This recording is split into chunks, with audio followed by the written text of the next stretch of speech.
May yahdihillahu fala mudhillalah wa may yudlilhu fala hadiyalah.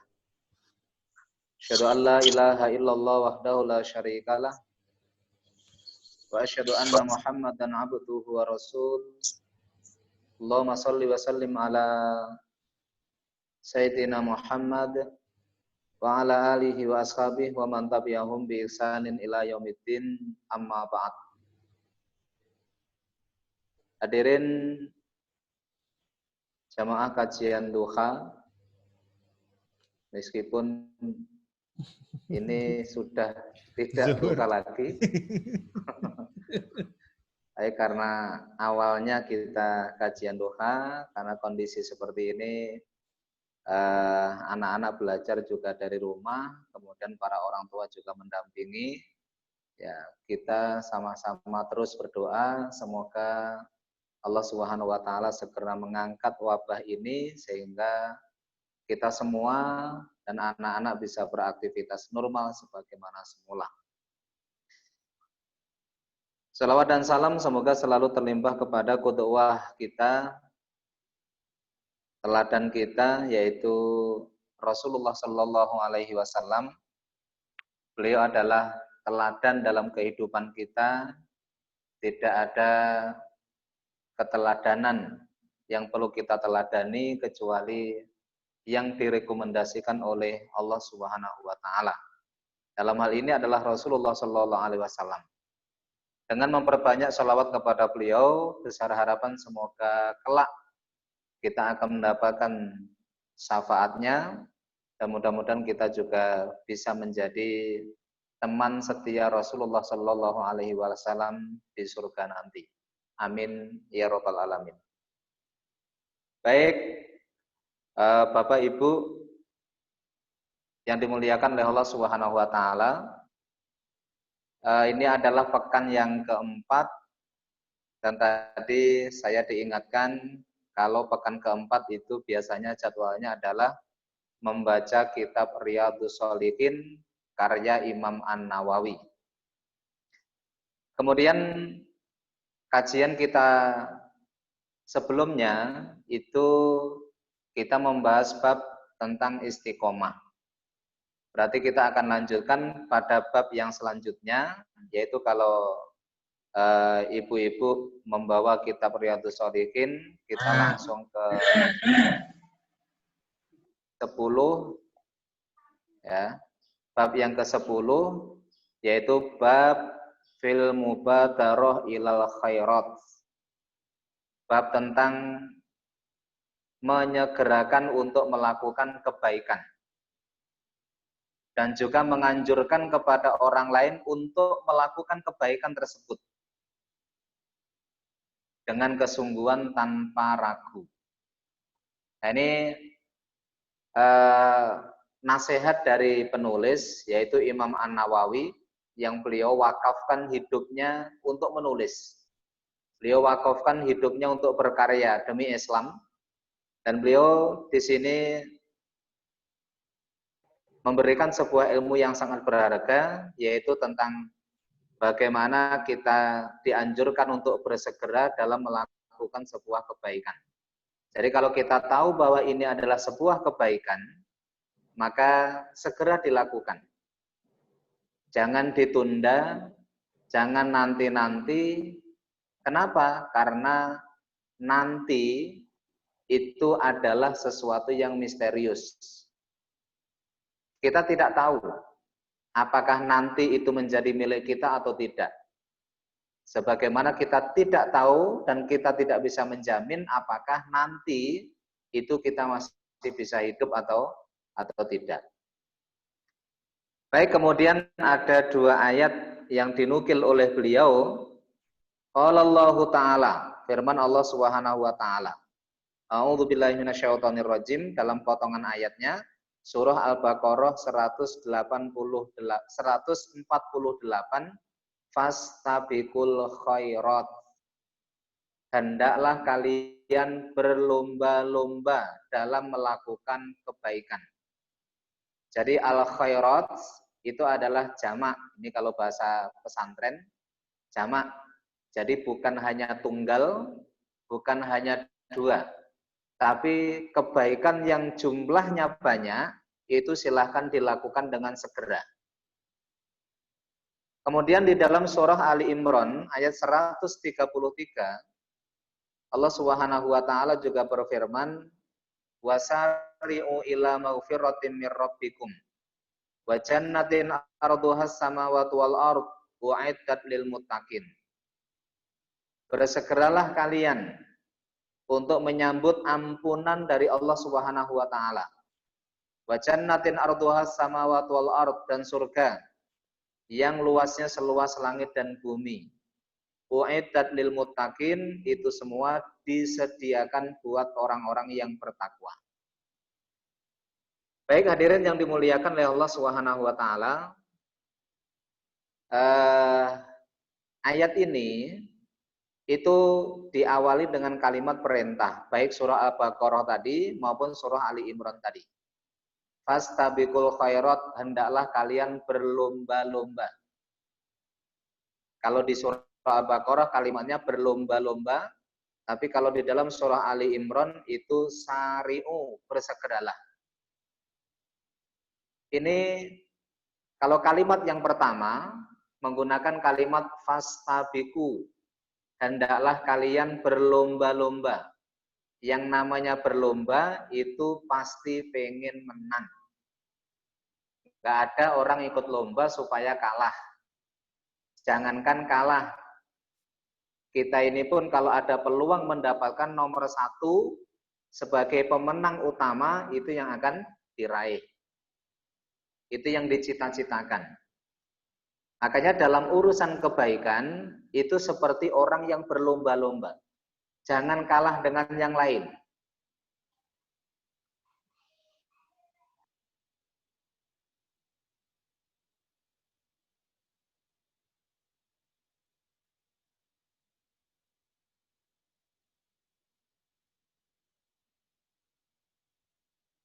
Orang lain.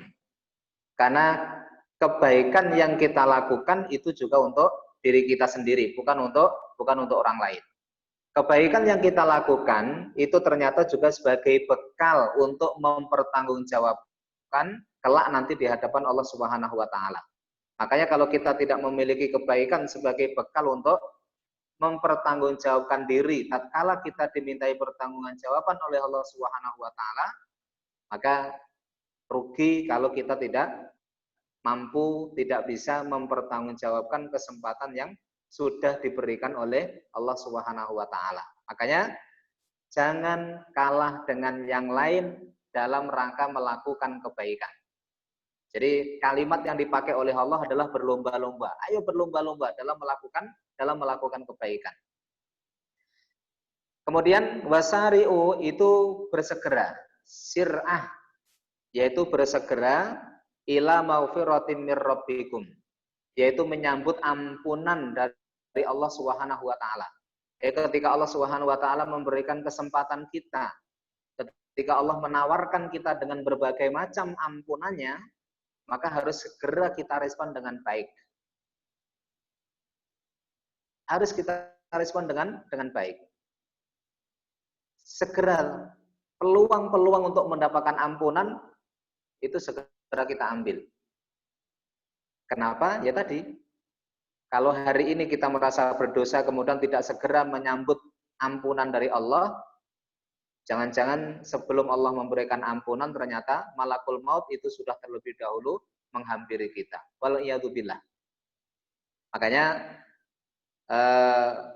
ketika ada peluang-peluang Allah memberikan ampunan, segera direspon. Termasuk juga misalnya di momentum 10 hari awal Dzulhijjah ini, bukankah ini adalah kesempatan? Di pekan kemarin sudah kita bahas, mudah-mudahan ini menjadi cambuk untuk melecut semangat kita memperbanyak amal untuk mengisi 10 hari awal Dzulhijjah ini. Kemudian di 10 hari awal Dzulhijjah, ini ada kesempatan yang kaitannya dengan maghfirah, yaitu berkaitan dengan memperbanyak zikir. Satu untayan zikir yang diajarkan oleh Rasulullah, subhanallah wa bihamdih, subhanallah wa bihamdih, subhanallah wa bihamdih 100 kali, maka janji dan jaminan dari Rasulullah Shallallahu Alaihi Wasallam, Allah akan menggugurkan dosa-dosa kita meskipun sebanyak buih yang ada di lautan. Nah, ini kan berarti tawaran dari Allah, Allah ingin memberikan ampunan dan kita harus menyambutnya dengan cepat. Kalau bisa untuk mengisi hari-hari kita, jangan sampai kalimat tersebut kita tinggalkan, meskipun hanya 1 hari. Apalagi di hari-hari yang spesial ini, di hari-hari yang penuh dengan keistimewaan ini. Nah, kemudian 2 hari lagi, yaitu hari Kamis, kita disyariatkan untuk melaksanakan puasa. Puasa di sini adalah puasa Arafah, yang Nabi pernah ditanya oleh para sahabat, an shaumi Arafah, tentang keutamaan puasa Arafah. Nabi Shallallahu Alaihi Wasallam memberikan jawaban, yukafirus sanah al-madiyah wal baqiyah. Jadi puasa 1 hari di hari Kamis nanti, lusa, yaitu puasa Arafah, menghapuskan dosa 1 tahun yang lalu dan 1 tahun yang akan datang. Nah, ini adalah kesempatan yang diberikan oleh Allah Subhanahu wa taala kepada kita.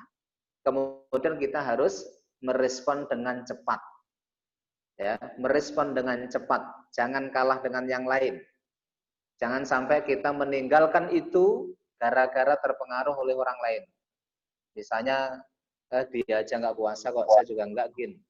Nah, itu jangan sampai. Kenapa? Karena ini adalah peluang emas dari Rasulullah Shallallahu Alaihi Wasallam untuk menyambut ampunan dari Allah. Wa jannatin arduhas samawati wal ard, dan surga yang luasnya seluas langit dan bumi. Ini surga. Nah, kita tahu, terus apa maksudnya? Yaitu bersegera menyambut surga yang luasnya seluas langit dan bumi. Bukankah kita tahu semua bahwa setiap amal-amal ibadah yang kita lakukan itu sebagai pembuka pintu surga. Makanya ketika ada kebaikan, ya, ketika ada amal soleh, ketika ada kesempatan untuk melakukan amal ibadah, itu adalah peluang untuk mendapatkan surga dari Allah Subhanahu wa taala. U'iddat lil muttaqin. Allah Subhanahu wa taala tutup dengan kalimat ampunan dan surga yang luasnya seluas langit dan bumi itu disiapkan dan disediakan oleh Allah Subhanahu wa taala untuk orang-orang yang bertakwa. Jadi itu disiapkan oleh Allah Subhanahu wa taala kepada orang-orang yang bertakwa. Jadi ini adalah kesempatan yang sangat berharga buat kita, yang tentunya harus kita manfaatkan dengan semaksimal mungkin. Baik, itu 2 ayat yang dinukil oleh Imam An-Nawawi. Kemudian kita lanjutkan membaca hadisnya. Hadis yang pertama, an Abi Hurairah radhiyallahu anhu, dari Abu Hurairah, semoga Allah Subhanahu wa taala meridainya, anna Rasulullah sallallahu alaihi wasallam, bahwasanya Rasulullah sallallahu alaihi wasallam bersabda, badiru bil a'mal fitanan kaki ta'il laili al-muzlim. Bersegeralah kalian untuk beramal. Jadi bersegera itu jangan ditunda. Bersegeralah kalian untuk beramal. Fitanan kaki ta'il laili al-muzlim. Sebelum munculnya sebuah fitnah yang digambarkan oleh Nabi seperti potongan-potongan malam yang gelap gulita. Kalau nggak salah ini pernah kita bacakan di sebelum kita membuat jadwal ini, ya, jadwal pekan pertama apa, pekan kedua apa, pekan keempat apa. Ya, sebelum itu kayaknya pernah kita baca hadis ini. Nah, Nabi Shallallahu Alaihi Wasallam itu mengingatkan kepada kita semua untuk bersegera dalam beramal sebelum datang sebuah cobaan besar atau fitnah Yang fitnah itu digambarkan oleh Rasulullah seperti kaki ta'il laili al-mudlim. Seperti potongan gelapnya malam. Maksudnya kalau yang namanya gelap itu kan nggak kelihatan. Ya, gelap itu nggak kelihatan. Ada sesuatu pun nggak kelihatan. Ya, setidaknya itu remang-remang. Remang-remang itu sesuatu yang nggak jelas. Artinya sebelum terjadi fitnah, di mana seseorang itu untuk menilai ini baik atau tidak baik, itu abu-abu. Nggak kelihatan, nggak jelas. Bahkan sesuatu yang buruk menimpa kepada kita pun, kita juga nggak sadar kalau kita ini sedang melakukan sebuah keburukan. Kalau kita ini sedang terjerumus ke dalam perbuatan yang tidak baik. Emang fitnah yang begitu luar biasa. Nah, Nabi melanjutkan, yusbihur rajulu mu'minan wa yumsi kafiron. Seseorang pagi hari dalam keadaan iman, kemudian sorenya dia sudah kafir. Wa yumsi mu'minan wa yusbihu kafiron. Kemudian sore hari iman, kemudian paginya itu kafir. Inilah kondisi yang begitu luar biasa. Ketika fitnah itu sudah muncul, fitnah itu sudah datang, sampai digambarkan oleh Rasul, itu dalam satu hari saja, itu ternyata sudah tidak mampu untuk bertahan di keimanannya. Paginya masih beriman, tapi sorenya ternyata sudah kufur. Atau sorenya beriman, tapi ternyata paginya udah kufur. Ini dahsyatnya fitnah yang menimpa kepada muslimin. Apa yang menyebabkan itu semua terjadi? Ya bi'udinahu bi'arodin minat dunya. Mereka menjual agamanya demi kepentingan dunia. Ini, jadi hari ini itu seolah-olah lantang berbicara tentang kebenaran. Ya, misalnya pagi kita masih lantang membela sebuah kebenaran. Kemudian ternyata nggak lama kita mendapatkan tawaran dunia. Kemudian sorenya dia sudah menjual agamanya. Naudzubillah.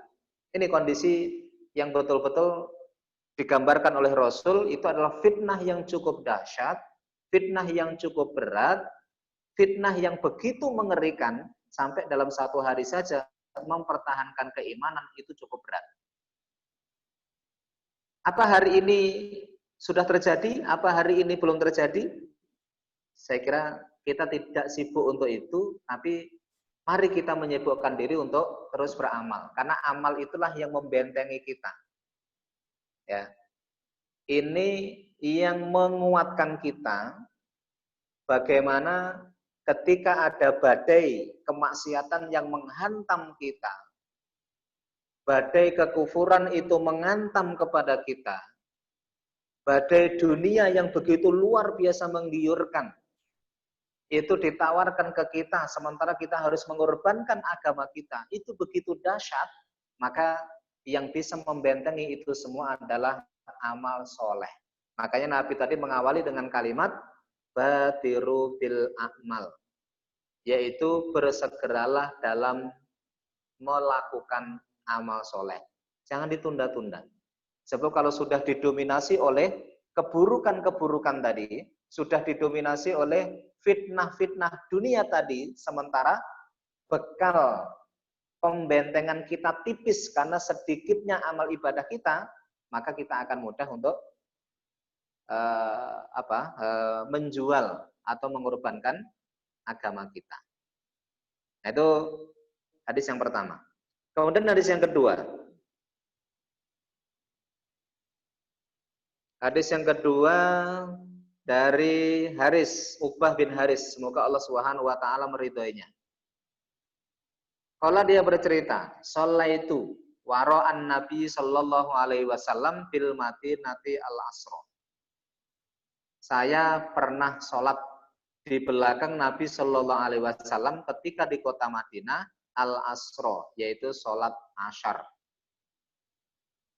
Fasallama, kemudian beliau mengucapkan salam sebagai tanda bahwa sholatnya sudah usai, sholatnya sudah selesai.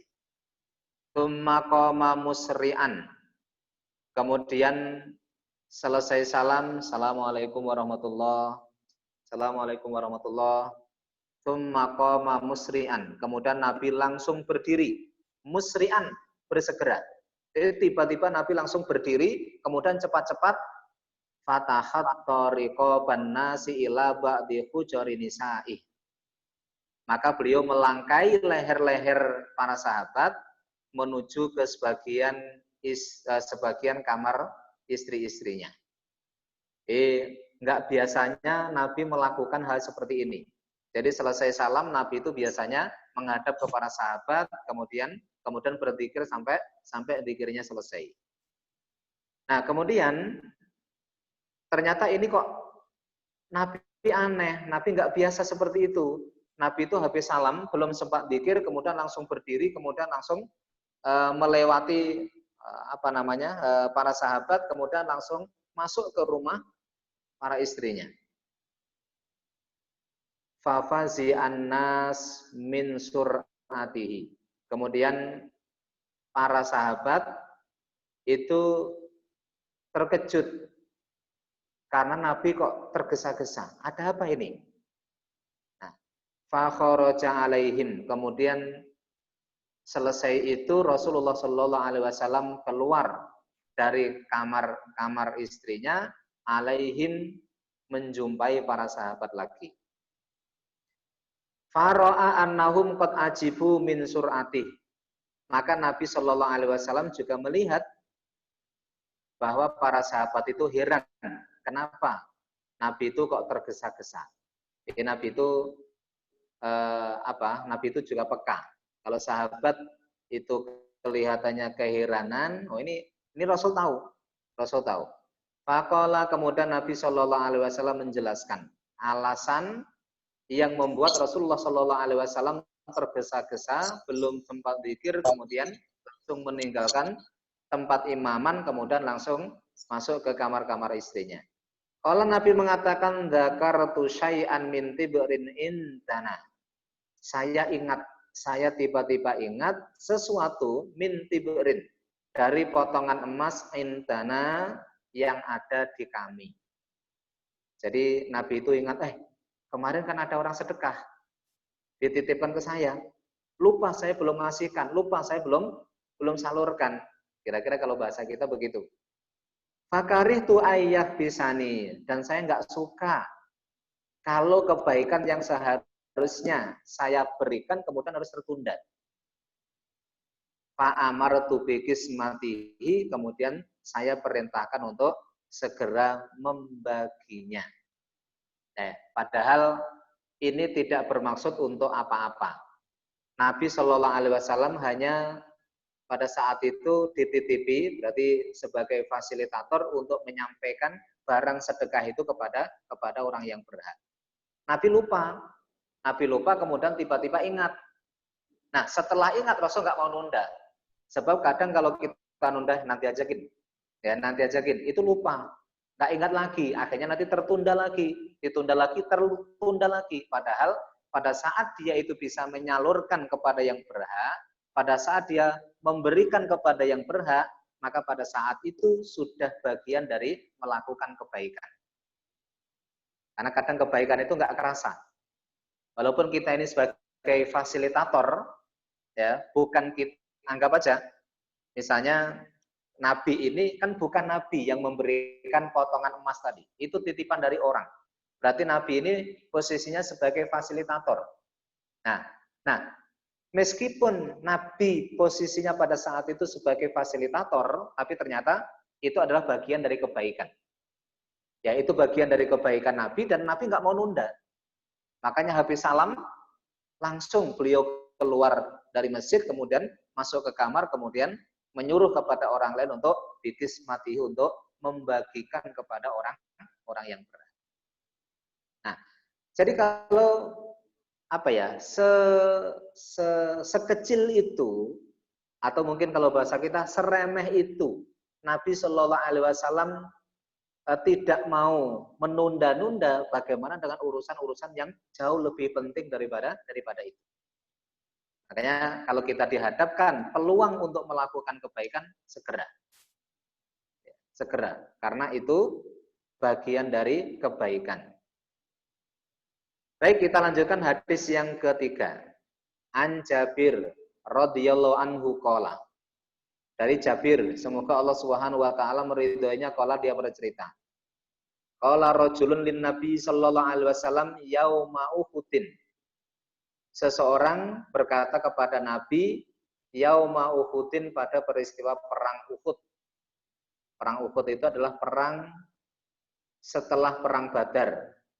Ini misinya adalah orang-orang musyrikin Quraisy itu dendam kepada kaum muslimin yang ada di kota Madinah karena dari kalangan mereka banyak yang terbunuh. Makanya dendam. Nah, kemudian orang tadi pada peristiwa perang Uhud mengatakan, "Ara'aita in qutilta fa aina ana?" Ya Rasulullah, bagaimana pendapatmu jika saya harus berperang, kemudian saya terbunuh di medan perang itu? Fa aina ana? Saya posisinya di mana? Ya. Saya statusnya apa? Qala maka Nabi sallallahu alaihi wasallam menjawab, "Fil jannah." Kamu akan masuk surga. Fa'al tamaratin kunna fi yadih. Maka orang tadi yang dia membawa bekal kurma ada di tangannya. Jadi perang membawa bekal, perbekalan itu kurma. Kemudian ketika bertanya kepada Rasulullah, "Ya Rasulullah, kalau saya berperang kemudian saya terbunuh, saya di mana posisinya?"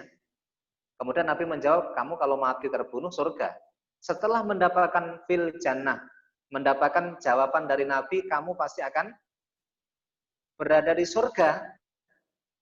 Maka orang tadi fa'al qatamarotin, maka melempar kurma-kurma yang ada di tangannya tadi. Tsumma qatala, kemudian maju ke medan perang, kemudian jihad, tsumma qutila, kemudian akhirnya orang itu terbunuh. Nah, ini hadirin contoh bagaimana para sahabat itu sir'ah al-istijabah, yaitu bersegera dalam merespon kebaikan. Jadi kalau bahasa kita, bayangkan aja, sahabat itu adalah kita. Ada sebuah peluang untuk segera melakukan kebaikan, kemudian masih ada bekal, yaitu makanan berupa kurma yang belum habis. Padahal kalau harus menghabiskan kurma yang hanya ada di tangan, ini kan nggak perlu lama. Ya, nggak perlu lama. Jadi yang ada di tangan itu dihabiskan paling kalau bahasa kita ya 5 menit sampai 10 menit selesai. Ternyata nunggu ketika sudah ada jawaban dari Rasulullah, fil jannah, kamu tempatnya di surga. Maka terlalu lama, ini menurut sahabat ini terlalu lama kalau untuk menyambut surga. Untuk mendapatkan surga itu kemudian harus menunggu habisnya kurma yang ada di tangan.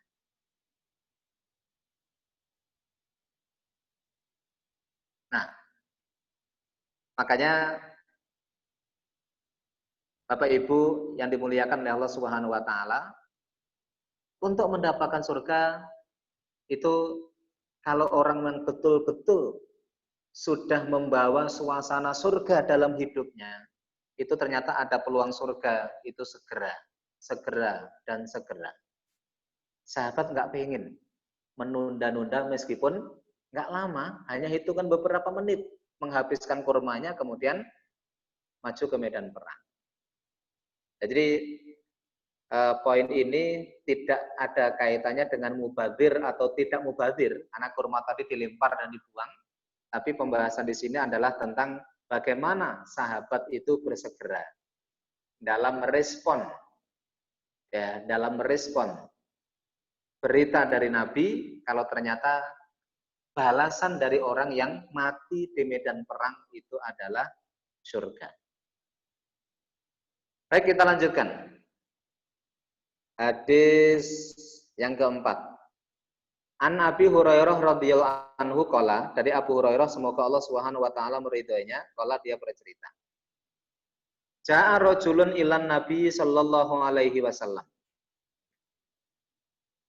Datang seseorang kepada Nabi sallallahu alaihi wasallam. Jadi seseorang datang kepada Nabi, faqala sambil bertanya, "Ya Rasulullah, ayyus shadaqah a'dhamu ajra?" Duhai Rasul, sedekah yang seperti apa yang keutamaannya sangat besar? Sedekah seperti apa yang pahalanya besar banget? Ini pakai kalimat a'dzam, bukan afdal lagi. A'dzam itu kan apa namanya? Sering ini juga salah satu nama Allah Al-Azim. Ya. Shadaqallahul azim, itu kan pakai kalimat azim, itu artinya maha agung.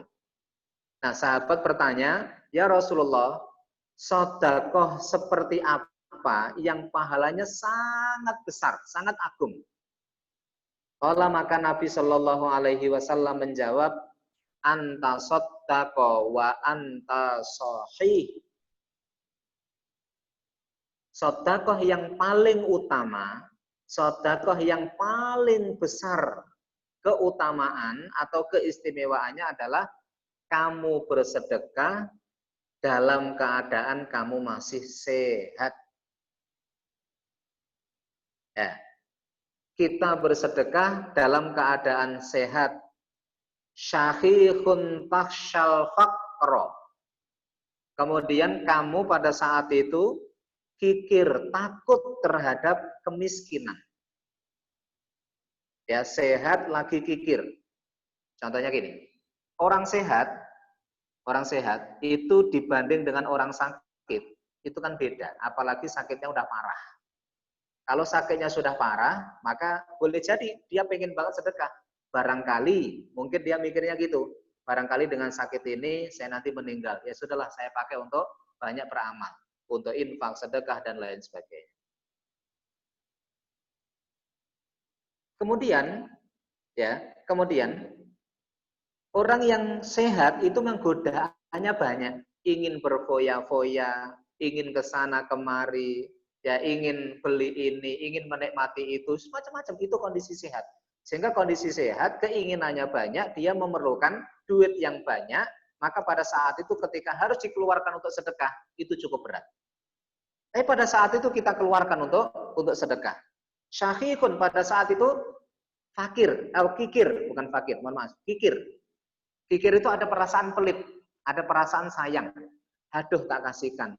Gimana ya? Sayang ya gitu. Nah, jadi ketika perasaan itu muncul, sayang dengan harta yang kita miliki, ya kikir dengan apa yang kita miliki, tapi pada saat rasa itu muncul, kemudian kita tetap memaksa untuk sedekah, itu pahalanya besar sekali. Kenapa? Karena kita harus melawan perasaan-perasaan untuk mempertahankan harta yang seharusnya kita sedekahkan. Taksyal fakro, dan juga pada saat itu kamu takut miskin, khawatir miskin. Apalagi mohon maaf, musim-musim kayak gini itu kan banyak yang terdampak COVID ini. Ya, kondisi ekonomi juga mulai goyang, ya. Warung-warung juga mengalami penurunan, kemudian karyawan-karyawan juga banyak yang di PHK, semacam-macam. Ini juga memberikan dampak terhadap kondisi ekonomi. Nah, jadi pada saat itu kita bisa bayangkan, kita punya harta, sementara kondisi ekonominya seperti ini, berarti kan kita takut. Aduh, kerja susah, cari uang susah, cari ini susah. Kalau ini harus saya sedekahkan, kemudian nanti kalau habis bagaimana? Kalau ini bagaimana? Oh, itu namanya taksyal fakro. Yaitu takut kalau saya nanti kehabisan uang. Nah, tapi pada saat itu kita ambil sebagiannya, kemudian kita sedekahkan. Itu ternyata sedekah yang a'zamu ajro, yaitu pahalanya sangat besar. Pahalanya sangat besar. Wa ta'mulul ghina, dan pada saat itu kamu pengen banget menjadi orang kaya. Ini kalau dari sisi bahasa ya, lepas dari syariat. Namanya orang pengen kaya, itu kan dia akan ada sedikit ditambahkan, ada sedikit ditambah, ada sedikit ditambah, kan gitu. Jadi pengen kaya, pengen banyak harta. Nah, sehingga dia nggak rela kalau sesuatu yang sudah dikumpulkan kemudian harus dikeluarkan. Ini ta'mulul ghina. Jadi pada saat itu seseorang atau kita pengen kaya. Dan pada saat kita merasakan hal seperti itu, kita tetap sedekah, itu pahalanya besar banget. Besar banget. Wala tumhil, kata Nabi. Dan jangan menunda. Intinya ketika ada sebuah peluang untuk bersedekah, jangan ditunda. Kenapa? Karena memang itu adalah ladang pahala yang bisa kita kerjakan pada saat itu.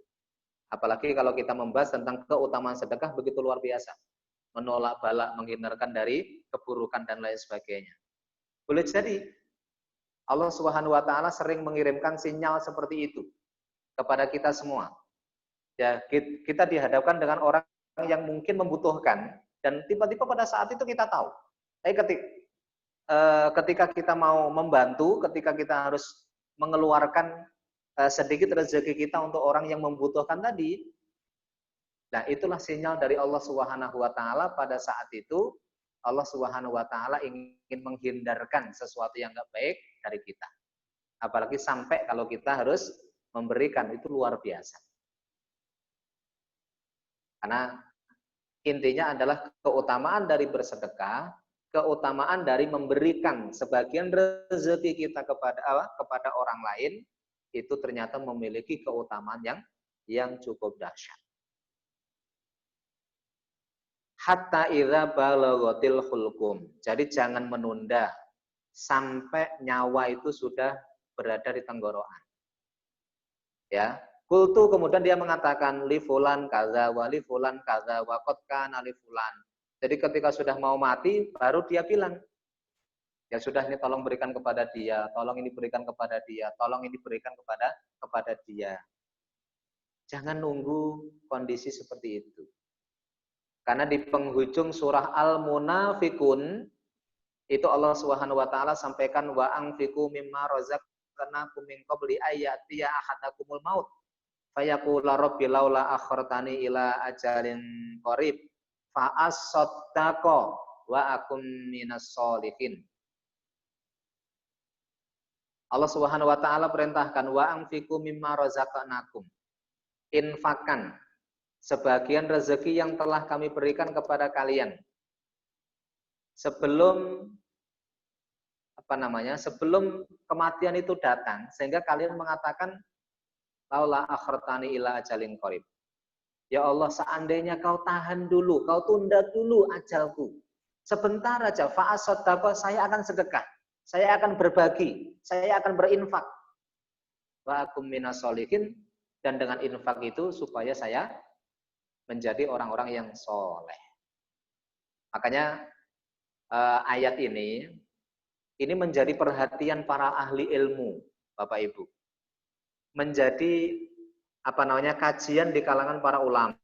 Kenapa yang disebut orang yang mati itu saya akan sedekah? Kok bukan saya akan sholat, saya akan umroh, saya akan ini? Enggak.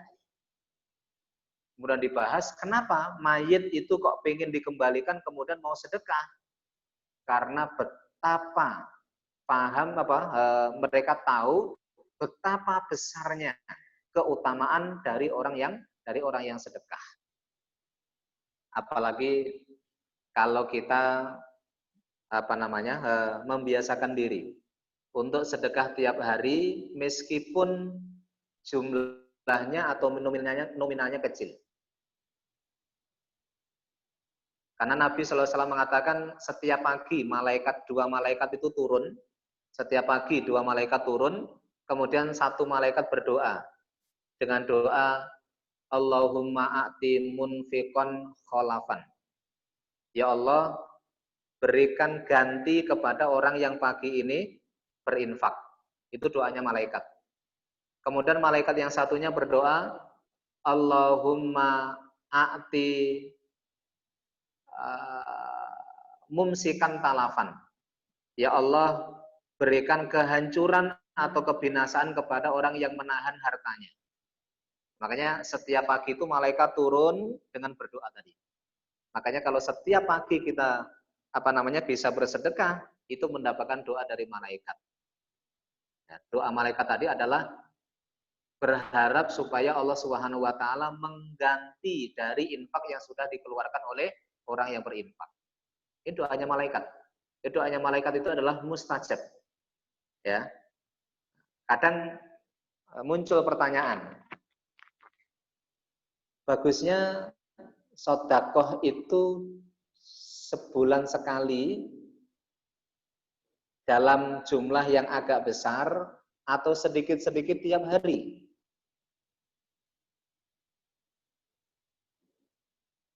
Kalau kita bisa setiap hari, itu kita mendapatkan peluang doa dari malaikat tadi. Ya. Ya, tapi silahkanlah, mari kita manage masing-masing, karena keadaan itu yang tahu adalah masing-masing kita. Ketika kita mau infak, ketika kita mau sedekah, itu silahkan. Ya, intinya adalah jangan kita menahan harta yang itu merupakan titipan dari Allah Subhanahu wa taala. Nah, baik. Kemudian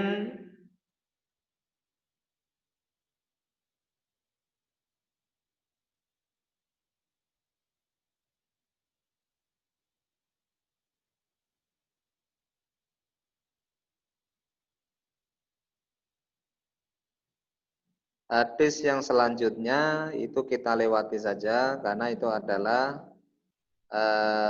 pesan bahwa zaman ke depan itu tidak lebih baik.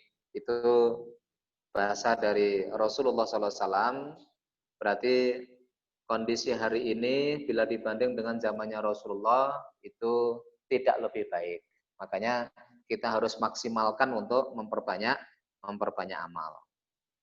Kemudian kalau hadis bawahnya itu adalah nasihat dari Rasulullah SAW 7 hal sebelum 7 hal itu datang. Yaitu Nabi perintahkan hendaklah kalian segera beramal sebelum 8 poin itu menimpa. Yaitu jangan menunggu-nunggu kecuali fakir yang munsiban yang melalaikan. Yaitu sudah fakir dia lalai. Au ghinan mudghiyan atau kaya yang curang. Hartanya banyak tapi diperoleh dengan cara yang curang. Jangan sampai hal seperti itu terjadi. Au maradon mufsidan atau sakit yang merusak atau yang membinasakan. Ya boleh jadi dengan sakitnya malah itu menggoyah keimanannya. Sudah sakit kemudian datang ke paranormal macam-macam. Nah ini sakit yang justru membahayakan.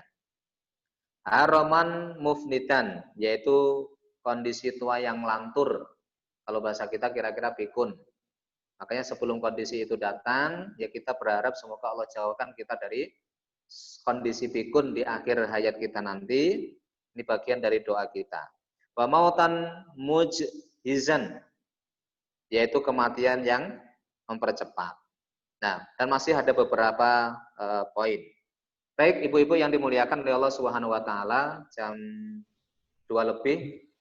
Mungkin ini beberapa hadis yang mewakili dari bab tersebut, yang intinya adalah mari kita bersegera dalam melakukan berbagai macam kebaikan dan jangan ditunda karena waktu yang akan datang itu masih misterius, belum tentu kita bisa menjalani. Makanya kita ini harus fokus waktu yang saat ini kita jalani.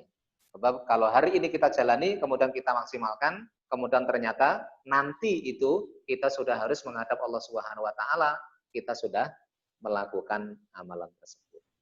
Baik, demikian mungkin itu yang bisa kita bahas, bisa kita baca dari kitab-kitab Riyadhus Shalihin. Semoga menjadi pengingat kita bahwa untuk melakukan kebaikan itu memang terkadang harus dipaksa supaya kita tidak mudah untuk menunda-nundanya.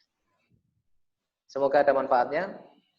Kami persilahkan kalau ada yang ditanyakan. Ya, silahkan Bapak Ibu. Kalau ada pertanyaan, silahkan. Kalau tidak bisa lewat chat, audio, bisa juga lewat chat. Ya, dipersilahkan Bapak Ibu. Mungkin Ibu Maya bisa duluan.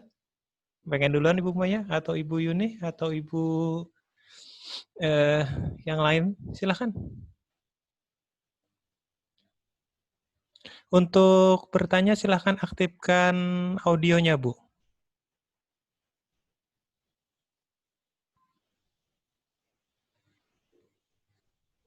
Assalamualaikum Ustadz. Assalamualaikum warahmatullahi wabarakatuh. Saya mau nanya ini aja Ustadz.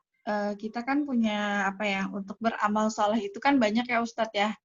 Iya. Ada bersedekah, sholat tahajud, puasa dan sebagainya. Nah, kalau misalnya nih Ustadz, ada kita nih punya apa ya, di antara amal soleh tuh ada amalan yang menurut kita tuh itu yang the best lah buat kita gitu. Misalnya kayak sedekah. Nah, tapi yang lain-lainnya, yang untuk puasa dan yang lain-lainnya tuh kadang-kadang itu gimana Ustadz? Baik nggak? Itu aja Ustadz. Assalamualaikum warahmatullahi wabarakatuh. Assalamualaikum. Ya.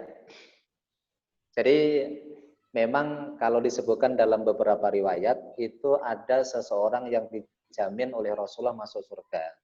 Kemudian disebutkan itu hanya amalan andalan. Misalnya Bilal bin Rabah. Bilal bin Rabah itu pernah Nabi SAW itu mendengar sandal atau terompahnya Bilal itu berada di surga. Kemudian Rasul tanya kepada Bilal pada pagi harinya, ya Bilal, amalan apa yang kamu miliki sehingga kamu masuk surga, kemudian sandalmu pun kebawa ke surga.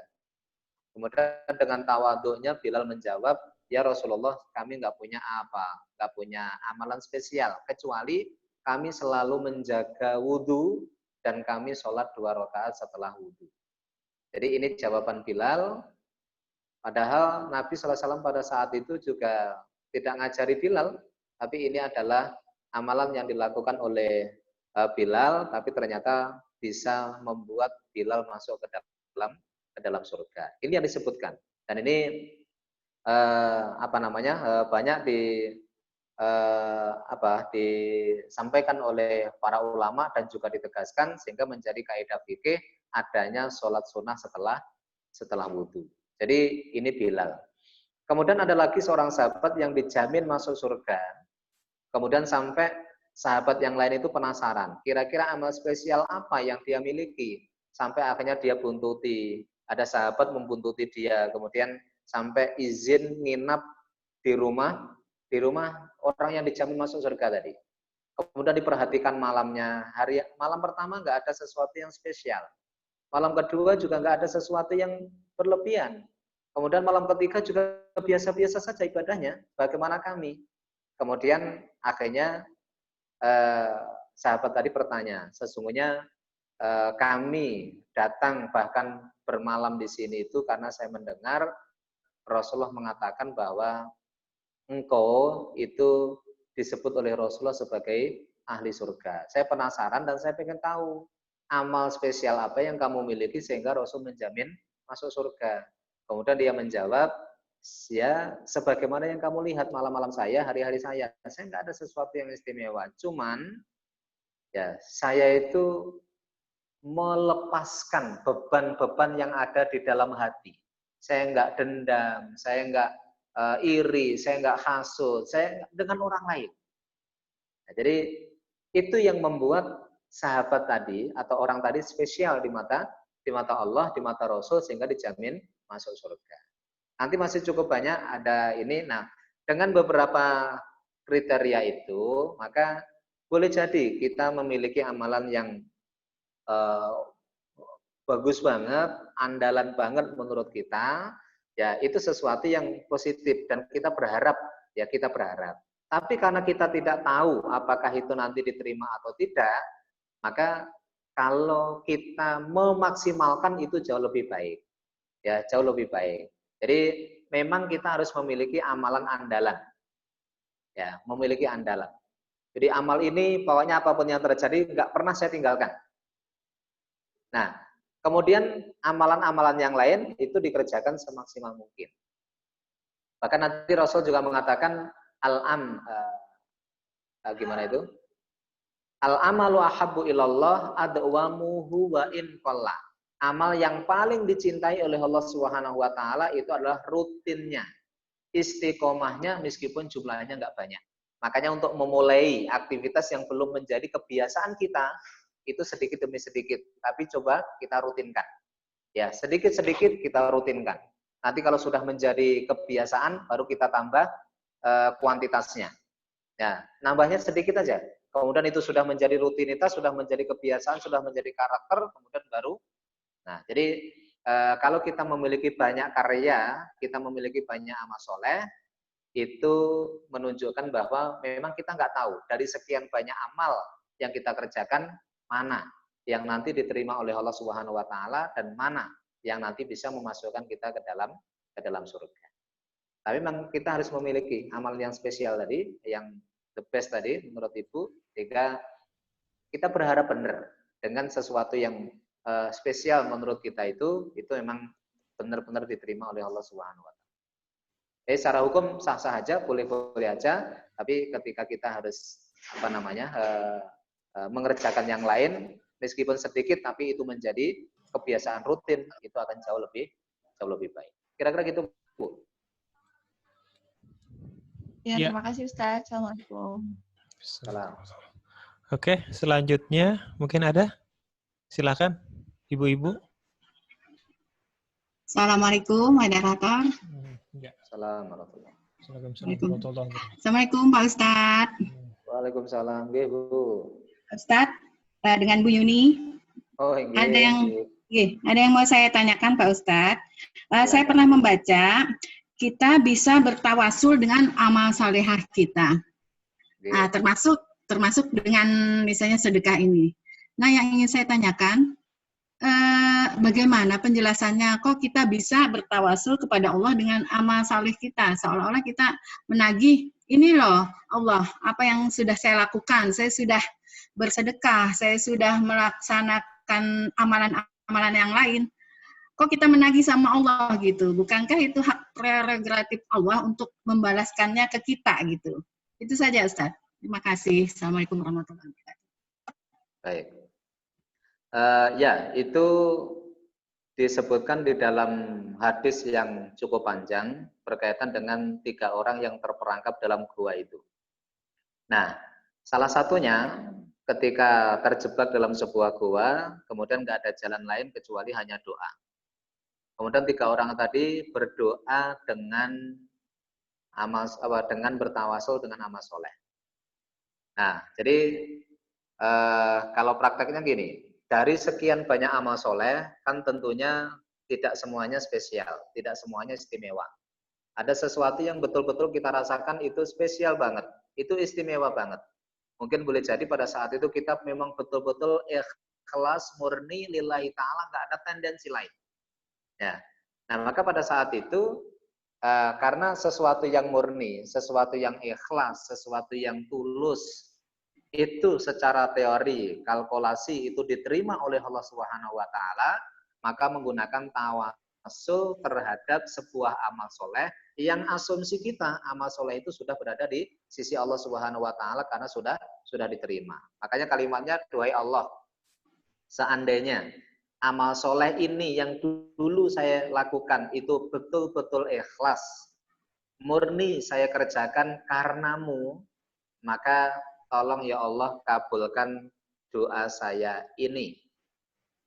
Nah, makanya Yaitu tadi, satu, memang alasannya adalah itu adalah sebuah syariat yang nggak bisa kita nggak bisa kita bantah, karena memang itu adalah syariat yang memang sudah direstui.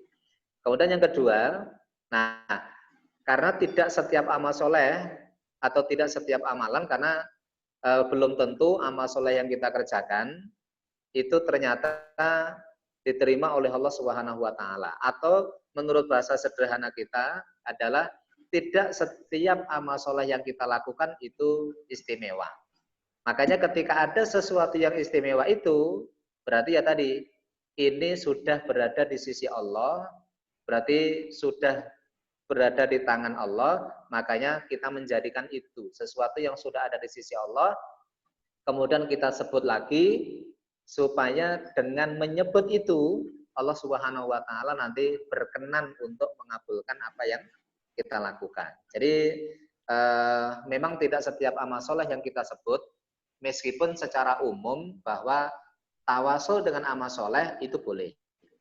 Tapi ya tadi, persepsi kita itu tidak setiap amal soleh yang kita lakukan itu istimewa. Makanya ketika seseorang itu berharap bahwa munajatnya dikabulkan oleh Allah Subhanahu wa taala dan ingin banget dikabulkan, maka dia akan membawa sesuatu yang spesial.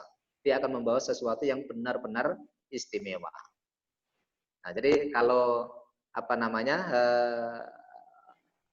kalau syar'inya nggak bisa kita ini, tapi kalau dari sisi logikanya kira-kira bahwa amal soleh itu sudah berada di sisi Allah Subhanahu wa taala, dan itu diterima. Itu diterima oleh Allah, maka tolong ya Allah, ini juga Engkau terima sebagaimana amal itu juga Engkau terima. Kira-kira gitu, Bu. Iya. Jadi tolak ukurnya kita sendiri yang mengininya ya Ustadz ya. Oh mungkin amalan ini yang paling kuat yang saya laksanakan untuk saya bisa menagih nih sama Allah. Nah, kapan saatnya kita bisa mempergunakan tawasul itu? Kan mungkin tidak setiap saat kita bisa berbuat seperti itu. Mungkin ada kondisi-kondisi tertentu yang kita diperkenankan untuk bertawasul seperti itu, karena itu seperti kita minta pamrih sama Allah. Ini Allah, saya sudah gini gitu. Kenapa Allah nggak kasih saya apa yang saya inginkan gitu? Sepertinya seperti itu kan. Nah, pada saat kapan itu bisa kita bertawasul terhadap amalan kita itu? Ya, kalau pada dasarnya tawasul dengan amal soleh itu fleksibel, kapan aja, nggak ada situasi dan kondisi tertentu. Tapi biasanya kita memerlukan itu ketika memang kita benar-benar berharap doa yang saat ini kita panjatkan ke Allah itu pengen banget dikabulkan. Kan beda, Bu. Beda, setiap kita ini setiap saat berdoa, tapi kan beda rasanya. Betul. Ada doa-doa tertentu ya terserahlah. Yang penting saya sudah berdoa. Jadi nggak begitu kerasa banget ini dikabulkan atau tidak. Makanya pada saat kita betul-betul berhajat kepada Allah Subhanahu wa taala, pada saat itu memang betul-betul pengen apa yang kita harapkan itu dikabulkan oleh Allah Subhanahu wa taala. Nah, pada saat itu kita kuatkan dengan mengungkap atau menyebut amal soleh yang spesial, yang istimewa itu sebagai sarana tawasulnya. Jadi pada prinsipnya fleksibel, tapi ketika kondisi-kondisi tertentu itu akan beda dari sisi rasa. Sebagaimana peristiwa orang yang terperangkap dalam gua itu. Ya, cukup jelas Ustadz. Terima kasih. Sama-sama.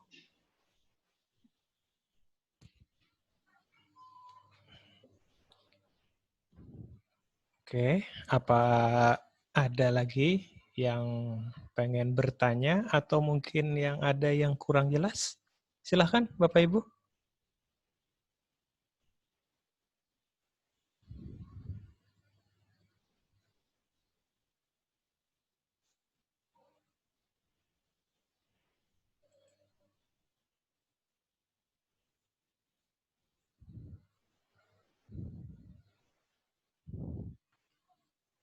masih ada waktu kita, ya kan Pak Ustadz? Masih lumayan. Iya, silakan ibu-ibu.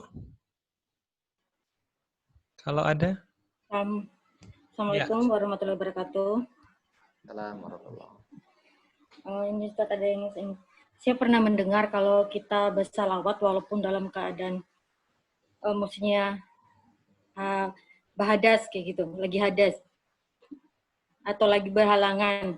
Apakah itu boleh? Terus untuk salawat Nabi yang pendek itu pakai Sayyidina apa tidak? Itu aja Ustaz. Terima kasih. Assalamualaikum warahmatullahi wabarakatuh. Assalamualaikum. Baik. Terkait mengucapkan sholawat itu dalam keadaan berhadas secara hukum tidak apa-apa. Justru yang dibahas oleh para ulama itu adalah yang berkaitan dengan membaca Al-Quran. Ya, meskipun itu pun ranahnya juga ranah perbedaan pendapat di kalangan para ulama. Tapi untuk sholawat itu meskipun dalam keadaan berhadas itu tidak apa-apa, boleh-boleh saja. Karena di situ langsung diucapkan. Kemudian yang berikutnya, sholawat yang paling pendek, ya itu ya Allahumma sholli ala Muhammad. Kemudian yang paling panjang itu ya sholawat Ibrahimiyah. Sholawat Ibrahimiyah itu sholawat yang biasa kita pakai untuk tahiyat awal maupun tahiyat akhir. Kemudian terkait dengan pemakaian Sayyidina, nah ini sifatnya bukan asli dari yang diajarkan oleh Nabi, yang diajarkan oleh Nabi tanpa Sayyidina. Kemudian pertanyaan selanjutnya adalah, terus kalau seseorang itu nambahi kalimat Sayyidina, itu hukumnya seperti apa? Jadi kalau mayoritas ulama itu mengatakan enggak masalah dengan beberapa dalilnya. Karena karena Allah pun juga menyebutkan Isa pun dengan kalimat Sayyidi juga. Nah, jadi kalimat Sayyidina itu adalah kalimat yang diperbolehkan karena dalam beberapa keterangan nas itu juga diperbolehkan seseorang untuk menambahi kalimat Sayyidina. Kemudian nanti ada pertanyaan selanjutnya. Antara sholat dan di luar sholat. Kalau di dalam sholat, yaitu ya memang pokoknya tidak ada. Kemudian ada yang mengatakan kalau ditambah nggak boleh, kemudian ada yang mengatakan ditambah tidak jadi masalah atau tidak apa-apa. Makanya kalau sholat itu memakai yang aslinya itu jauh lebih baik.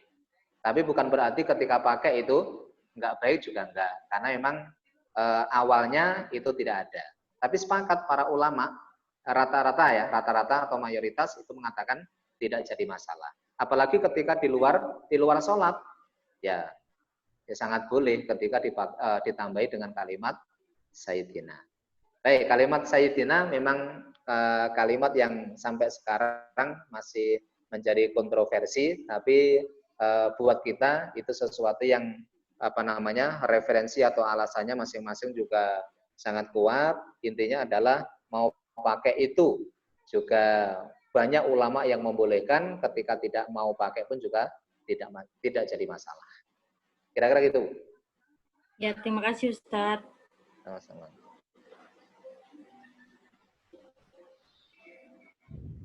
Iya. Ada lagi?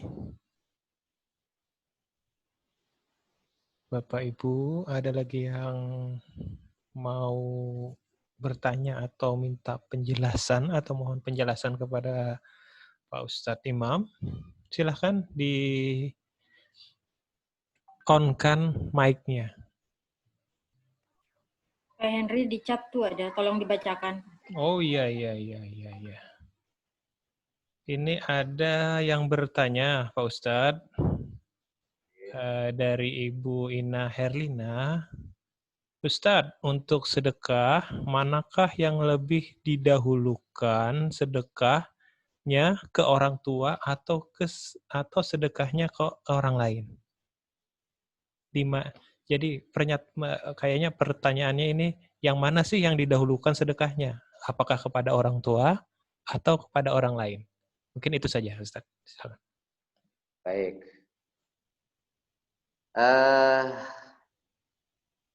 Prioritas itu ada. Prioritas itu adalah orang terdekat kita. Orang terdekat kita yang paling dekat itu adalah yang ada hubungannya dengan darah. Misalnya ke orang tua, ya ini mungkin sangat ditekankan. Kemudian nanti juga ada ketika ketika berkaitan dengan sedekah, itu nanti sampai Sufyan Ats-Tsauri itu menghitung nilai angka dari sedekah. Nanti akan berbeda-beda. Sedekah dari orang yang punya hajat, sedekah dari anak yatim, sedekah ke orang tua, sedekah kepada ahli ilmu. Itu sampai dikomentari oleh ulama besar Sufyan Ats-Tsauri. Tapi saya tidak terlalu ingat karena nggak ada catatan. Suatu saat nanti bisa kita bahas. Tapi orang terdekat itu malah diberikan motivasi oleh Rasulullah, pahalanya 2. 1 pahala sedekah, kedua pahala menyambung silaturahim. Kalau kita sedekah kepada orang lain itu mendapatkan ya pahala sedekah, pahala silaturahim itu tidak ada. Jadi kalau ditanya keutamaan, maka ke orang terdekat atau ke keluarga itu jauh lebih utama. Kira-kira gitu, Bu.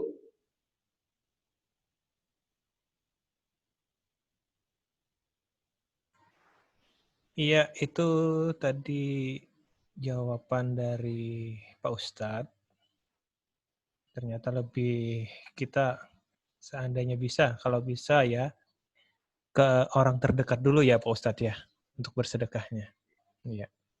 Mungkin ada lagi, Ibu? Bapak? Mumpung masih ada waktunya.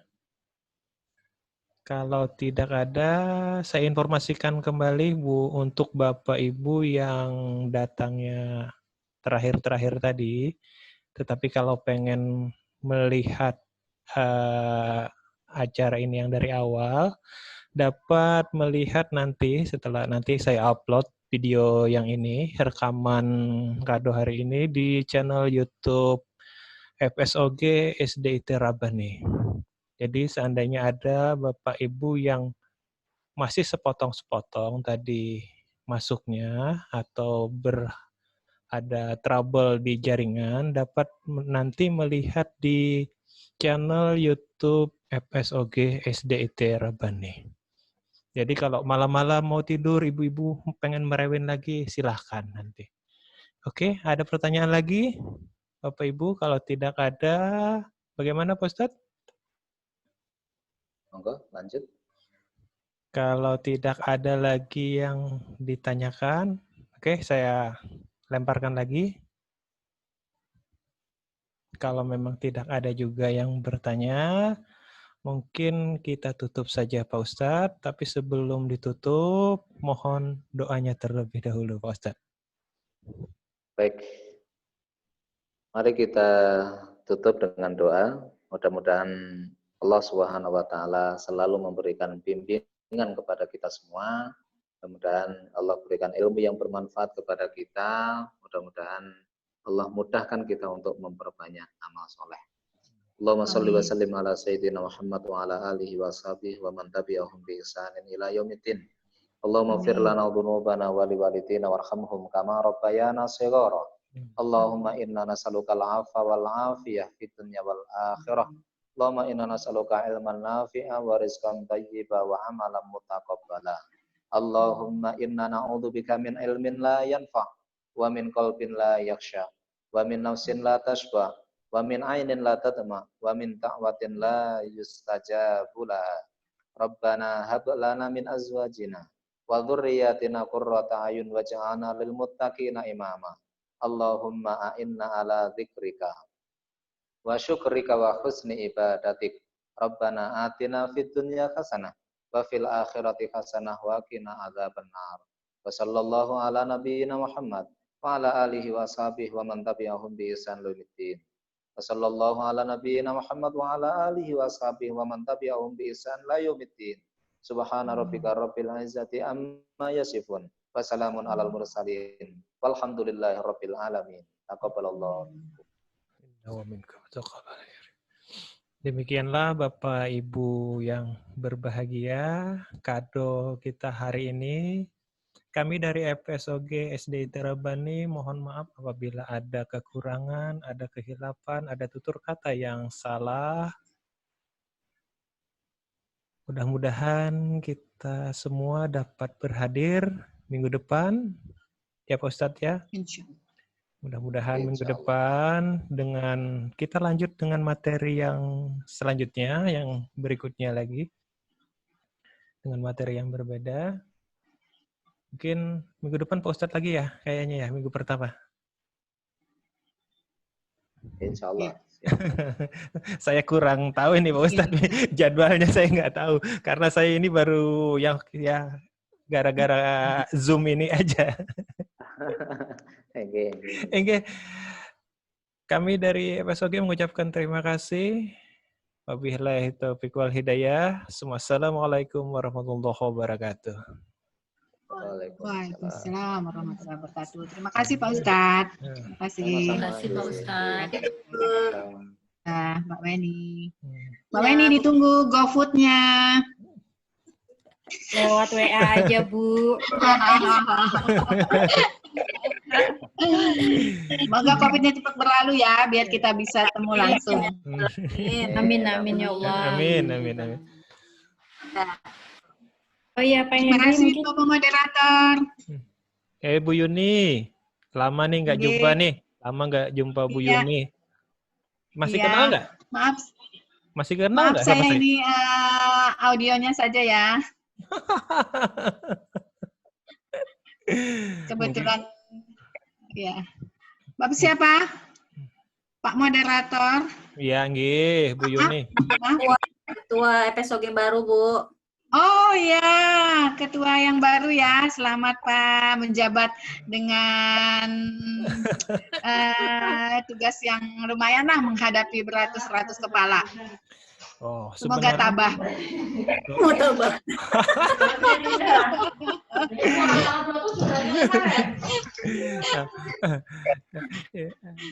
Aduh, Ibu Yuni ini bagaimana ini? Seharusnya Ibu Yuni ini yang mensupport saya ini.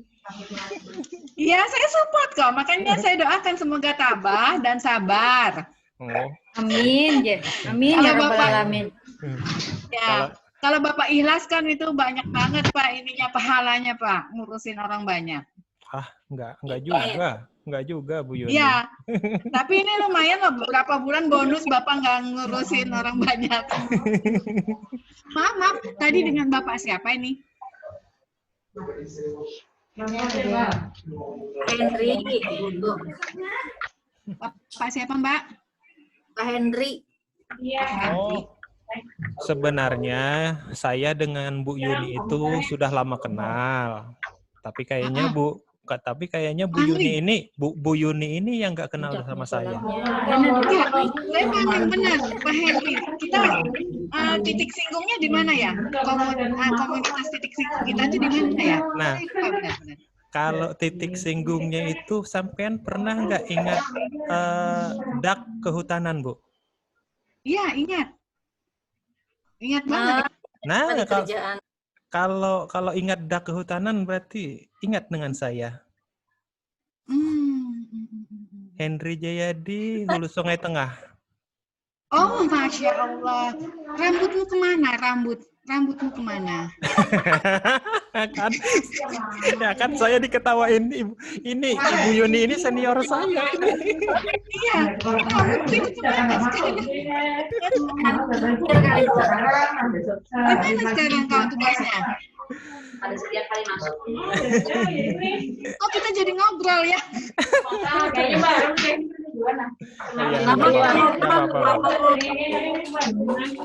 Tugas di mana sekarang? Kalau saya sekarang di Martapura, Bu Yuni. Di dinas mana? Saya di Dinas Pertanahan Kabupaten Banjar. Sekarang saya fungsional. Oh, sejak tahun berapa? Sejak 5 tahun kemarin. Oh, berarti saya keluar, sampean masuk. Iya. Ya, betul sekali. Makanya Oke, kalau selamat bertugas di tempat yang baru. makanya kalau dibilang kenal, saya sudah kenal. Mungkin Bu Yuni yang nggak kenal karena rambut Iya. saya nggak ada lagi. Betul. Enggak. Nah, itu masalahnya. Sampean bertransformasi dengan begitu pesatnya. Oke, Pak Henry ya. Oke, terima Mudah-mudahan kasih banyak, suatu Bu saat kita Yuni. ketemu ya. Iya, Gi. Oke, makasih. Halo. Ya, lagi pada nungguin tuh konsumsi. Ikut.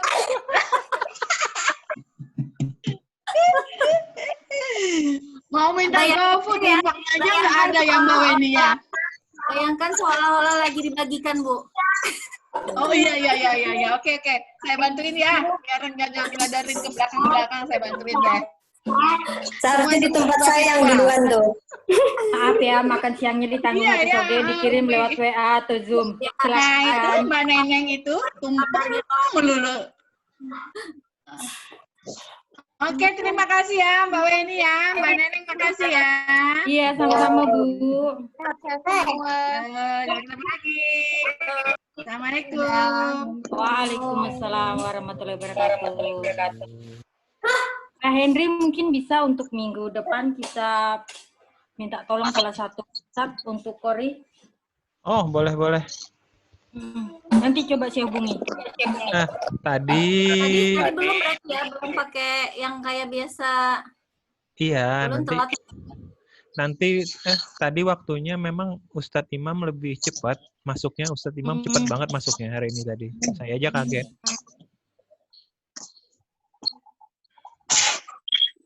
Mungkin nanti bisa sama-sama murojaah seperti biasa mungkin, Pak. Oh, iya, nanti mungkin ditunjuk MC-nya, Bun. Jadi yang Nggak, biasa, nanya. iya, yang mengatur tata acaranya. Mungkin Bu Eni bisa? Tata acara kayak biasa gitu ya. Iya, yang kayak biasa aja acaranya. Bukannya pian aja sekalian. Enggak, Ulun kan yang membuka aja. Habis itu kan bubuhan sampean yang Ulun membuka dan menutupnya aja.